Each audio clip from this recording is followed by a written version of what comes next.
অবশেষে তিনি একজন মহিলার কাছে গিয়ে বললেন, হে মহিষী নারী, আপনি আমাকে আজকের জন্য কিছু অর্থ ধার দিন, আমি আগামী দিনে অর্থ আপনাকে পরিশোধ করে দেব। আমার স্বামী অত্যন্ত রোগগ্রস্ত, আমি আজকে কোনো কাজের ব্যবস্থা করতে পারিনি। আপনি যদি আমাকে কিছু অর্থ ধার দিতেন তাহলে সেই অর্থ দ্বারা আমি আমার স্বামীর জন্য ওষুধ ও খাবারে নিয়ে যেতে পারতাম, আর না হলে আমার স্বামীকে না খেয়ে থাকতে হবে। আপনি আমার প্রতি একটু দয়া করুন। মহিলা হযরত রহিমা আলাইহিস সালামের কথা শুনে বলল, আমি কাউকে টাকা ধার দেই না। জীবনে অনেক মানুষকে টাকা ধার দিয়েছি, কিন্তু তারা কেউ আজ পর্যন্ত আমার টাকা ফেরত দেয়নি। অতএব তোমার এই ভাঁওতাবাজির অভিনয় বাদ দিয়ে সোজা বাড়ির পথ দেখো, আমি কোনো টাকা তোমাকে ধার দিতে পারবো না। হযরত রহিমা আলাইহিস সালাম বললেন, তবে আমাকে কিছু কাজ দিন, সেই কাজের বিনিময় না হলে আমাকে টাকা দেবেন। মহিলা বলল, আমার কাছে কোনো কাজ নেই, তবে আমি তোমাকে এক শর্তের বিনিময়ে টাকা ধার দিতে পারি। তোমার মাথার চুলগুলি আমার খুব পছন্দ হয়েছে, তুমি যদি তোমার মাথার চুলগুলি কেটে আমাকে দিয়ে দাও, সেই চুলগুলির বিনিময়ে আমি তোমাকে কিছু টাকা দিতে পারি। হযরত রহিমা আলাইহিস সালাম বললেন, হে মহিষী নারী, আমার স্বামী অত্যন্ত রোগগ্রস্ত, তার সমস্ত শরীর পোকায় খেয়ে ফেলেছে, তিনি কোনো কঠিন জিনিস স্পর্শ করতে পারে না। তিনি যখন বিছানা থেকে ওঠেন তখন আমার মাথার চুল ধরে বিছানা থেকে ওঠেন। আমি যদি মাথার চুলগুলি কেটে আপনাকে দিয়ে দেই তাহলে আমার স্বামী কি ধরে বিছানা থেকে উঠবেন? তখন সেই মহিলা বলল, ঠিক আছে, তাহলে তুমি তোমার মাথার অর্ধেকটা চুল কেটে দিয়ে দাও, আমি সেই অর্ধেক চুলের বিনিময়ে তোমাকে টাকা দিব। হযরত রহিমা আলাইহিস সালাম চতুর্দিকে নিরুপায় হয়ে শেষ পর্যন্ত মহিলার প্রস্তাবে রাজি হয়ে গেলেন এবং তার মাথার অর্ধেক চুল কেটে তাকে দিয়ে দিলেন এবং তার বিনিময়ে কিছু অর্থ গ্রহণ করে সেই অর্থ দ্বারা স্বামীর জন্য কিছু আহার ও ঔষধ ক্রয় করে বাড়ির পথে রওনা করলেন। শয়তান যখন দেখলো হযরত রহিমা আলাইহিস সালাম তার মাথার অর্ধেক চুল কেটে ফেলেছেন, শয়তান এটিকে হযরত আয়ুব ও বিবি রহিমার মাঝে ভুল বোঝাবুঝির জন্য একটি মোক্ষম সুযোগ হিসেবে গ্রহণ করলো। এরপর সে একজন দরবেশের বেশে হযরত আয়ুব আলাইহিস সালামের কাছে এসে বলল, হুজুর, আপনি একজন আল্লাহর নবী, অথচ আপনার স্ত্রীর চরিত্র অত্যন্ত জঘন্য। সে প্রায় বিভিন্ন জায়গায় চুরি করে এবং চুরির মাধ্যমে অন্যায়ভাবে অর্থ উপার্জন করে, যার ফলশ্রুতিতে আজকে এক ঘটনায় মানুষ তাকে হাতে নাতে ধরে ফেলেছে এবং তার মাথার অর্ধেক চুল কেটে দেয়। সে বাড়িতে ফিরে আসলে আপনি এর সত্যতা দেখতে পাবেন। আমরা নবী হিসাবে আপনাকে অত্যন্ত শ্রদ্ধা করি, তাই আগে থেকেই আপনাকে এই ঘটনা জানিয়ে গেলাম। এই বলে শয়তান বিদায় গ্রহণ করলো। হযরত আয়ুব আলাইহিস সালাম শয়তানের কথায় বিশ্বাস করলেন এবং অত্যন্ত ক্রোধান্বিত হয়ে একাকী বললেন, আমার স্ত্রী এমন স্তরে গিয়ে পৌঁছেছে আমি কল্পনাও করতে পারি না। আমি আর তার উপার্জিত অর্থ খাবো না। সে আমাকে এ যাবৎ অসৎ পথে উপার্জন খাইয়েছে, এই জন্য আমি আল্লাহর কাছে অত্যন্ত অনুতপ্ত। হে আমার মাবুদ রহমানের রহিম, তুমি আমাকে ক্ষমা করে দাও। আমি যদি সুস্থ হয়ে উঠি তাহলে অবশ্যই তাকে 100 বেতাঘাত করব। পুনরায় আমি আল্লাহর কসম খেয়ে বলছি, আমি সুস্থ হবার পরেই অবশ্যই তাকে 100 বেতাঘাত করব। সেদিন সন্ধ্যাবেলা হযরত আয়ুব আলাইহিস সালাম স্ত্রীর খবর শুনে অত্যন্ত ভারাক্রান্ত হয়ে রইলেন। সেদিন সন্ধ্যাবেলা হযরত রহিমা আলাইহিস সালাম ঘরে ফিরে আসলে হযরত আয়ুব আলাইহিস সালাম তার সাথে কোনো কথা বললেন না। রহিমা আলাইহিস সালাম স্বামীর এই অবস্থা দেখে অত্যন্ত বিনয়ের সঙ্গে তার নিকটে গিয়ে জিজ্ঞেস করলেন, হে প্রাণের স্বামী, আপনার কি হয়েছে? কেন আপনি আমার সঙ্গে কোনো কথা বলছেন না? কিন্তু হযরত আয়ুব আলাইহিস সালাম তার কথার কোনো উত্তর দিলেন না। এরপর হযরত রহিমা আলাইহিস সালাম তার কাছে খাবার ও ওষুধ পরিবেশন করলেন, কিন্তু হযরত আয়ুব আলাইহিস সালাম তাও প্রত্যাখ্যান করলেন। রহিমা আলাইহিস সালাম আয়ুব আলাইহিস সালামের পা জড়িয়ে ধরে বললেন, হে প্রাণের স্বামী। রহিমা আলাইহিস সালাম আয়ুব আলাইহিস সালামের পা জড়িয়ে ধরে বললেন, হে আমার প্রাণের স্বামী, দয়া করে আপনি আমাকে বলুন, কেন আপনি আমার প্রতি মনক্ষুণ্ণ হয়েছেন?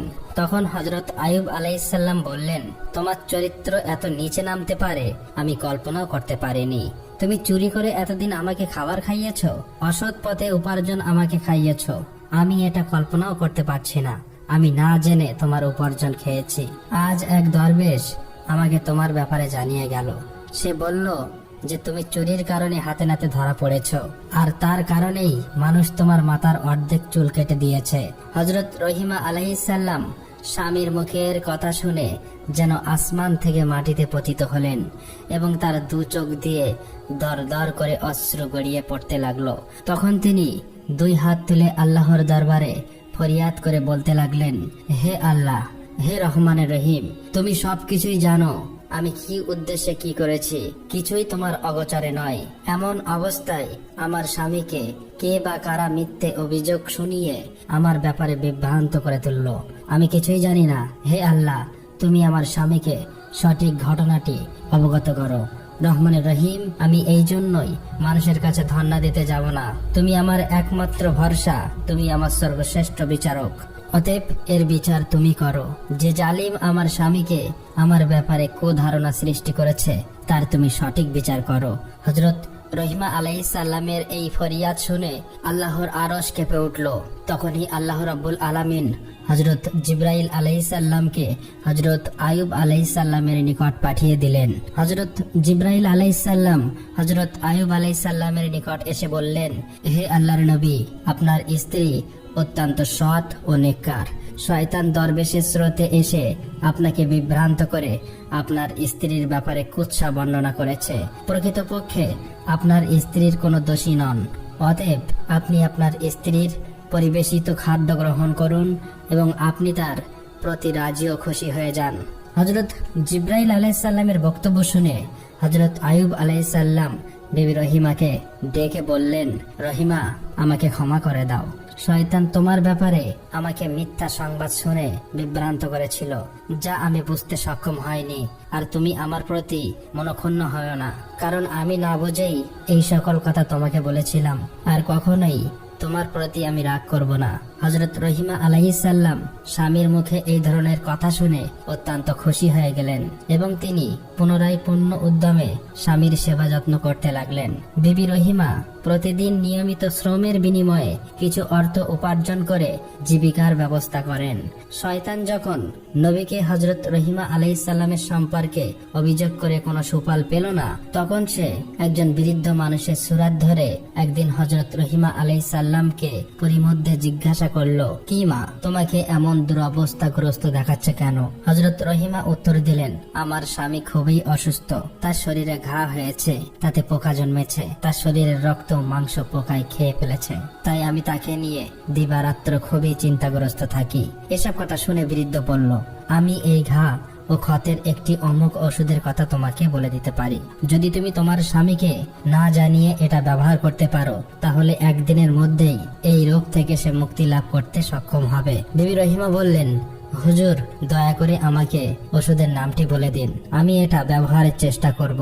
তখন বৃদ্ধ বলল, এই ওষুধ সম্পর্কে যদি তোমার স্বামীকে পূর্বেই অবগত করে দাও, তাহলে সে এই ওষুধ ব্যবহার করতে অস্বীকার করতে পারে। অতএব তুমি যদি তাকে না জানিয়ে ব্যবহার করতে পারো, তাহলে অবশ্যই সে আরোগ্য লাভ করবে। অতঃপর বৃদ্ধ বিবি রহিমাকে জিজ্ঞেস করলো, মা, তোমার স্বামীর নাম কি? বিবি রহিমা বললেন, আমার স্বামীর নাম হযরত আয়ুব। তিনি আল্লাহ তাআলার একজন নবী। প্রথম জীবনে তিনি খুবই সম্পদশালী ছিলেন। পরবর্তীতে আল্লাহ রাব্বুল আলামিন তাকে বিভিন্ন বালা মুসিবত দ্বারা পরীক্ষায় ফেলেছেন। এখন তিনি কঠিন রোগে আক্রান্ত। শয়তানের সুরাত ধরি বৃদ্ধ বিবি রহিমার কথা শুনে বলল, তাকে যখন গ্রামের মানুষেরা গ্রাম থেকে বের করে দিয়েছিল, তখন আমি তাকে একবার দেখেছিলাম। তার জন্য আমার কাছে উপযুক্ত ওষুধ আছে। বিবি রহিমা বললেন, হুজুর, দয়া করে তাহলে আমাকে সেই ওষুধটি প্রদান করুন। বৃদ্ধ বলল, তুমি এখানে একটু অপেক্ষা করো, আমি ওষুধ এনে এখনই তোমাকে দিচ্ছি। এই বলে বৃদ্ধ চলে গেল। বিবি রহিমা সেখানে বৃদ্ধের অপেক্ষায় দাঁড়িয়ে রইলেন। কিছু সময় পরে বৃদ্ধ এক বোতল পানি জাতীয় ঔষধ এবং মাংস জাতীয় এক প্রকার ঔষধ নিয়ে হাজির হলো। বৃদ্ধ রহিমার হাতে বোতল তুলে দিয়ে বলল, এই ঔষধ তার শরীরে লাগাবে এবং মাংস জাতীয় ঔষধ দিয়ে বলল, এটা ভুনা করে তাকে খেতে দেবে। দেখবে আগামী দিনের মধ্যে তার শরীর অর্ধেক সুস্থ হয়ে গেছে। পরের দিন এভাবেই লাগাতে 2 দিনের মধ্যেই তিনি আরোগ্য লাভ করবেন। হযরত আয়ুব আলাইহিস সালাম আল্লাহর নবী, আমাদের প্রিয় পথ প্রদর্শক। তার প্রতি আমাদের প্রাণের গভীর আকর্ষণ রয়েছে। অতএব তার সামান্য উপকার করতে পারলে নিজেকে ধন্য মনে করব। আমি তার একজন কঠিন ভক্ত, কিন্তু শত্রুদের সতর্ক বিরোধিতার কারণে আমি তার কোনো খোঁজ খবর নিতে পারিনি, তবে আগামীতে আমি সরাসরি তার নিকট দেখা করব। এই ধরনের লম্বা বক্তৃতা দিয়ে শয়তান বিবি রহিমার আস্থা অর্জন করে সেখান থেকে বিদায় গ্রহণ করলো। বিবি রহিমা ওষুধ নিয়ে নবীর কাছে পৌঁছালেন। প্রথমে তারা আহার আদি সম্পন্ন করেন। এরপর তিনি অনেক চিন্তা ভাবনা করতে লাগলেন, কিন্তু শেষ পর্যন্ত নবীকে না জানিয়ে সেই ঔষধ ব্যবহার করতে সাহস পেলেন না। তাই তিনি নবীর কাছে গিয়ে বললেন, হে আল্লাহর নবী, আজ এক বৃদ্ধ প্রতিমধ্যে আমাকে এক প্রকার ওষুধ দিয়েছেন এবং তিনি বলেছেন এই ঔষধ নিয়মিত 2 দিন ব্যবহার করলেই আপনি পরিপূর্ণ আরোগ্য লাভ করবেন। হযরত আইয়ুব আলাইহিস সালাম বিবি রহিমার কথা শুনে বললেন, হে রহিমা, তুমি কি মনে করো আমার এই রোগ ওষুধে আরোগ্য লাভ করার মতো রোগ? এটা আল্লাহ তাআলা আমাকে দিয়েছেন এবং তিনি এই রোগ সারিয়ে তুলবেন। কোনো ঔষধেই রোগ সারবে না। হযরত রহিমা আলাইহিস সালাম স্বামীর কথা শুনে বললেন, যিনি এই ঔষধ দিয়েছেন তিনি একজন মুসলমান, তিনি আপনার ভক্ত অনুরক্ত, তাই তার ঔষধের ব্যাপারে আমার কোনো সন্দেহ নেই। এখন আপনার মর্জির উপর নির্ভরশীল। হযরত আইয়ুব আলাইহিস সালাম বলেন, আপাতত তুমি ওষুধটা রেখে দাও। আল্লাহ তাআলার পক্ষ থেকে এই ব্যাপারে কোনো সংবাদ না পেলে আমি এই ঔষধ ব্যবহার করতে পারি না। হযরত রহিমা আলাইহিস সালাম নবীর আদেশ পেয়ে নবীর বিছানার কাছে সেই ঔষধ রেখে দিলেন।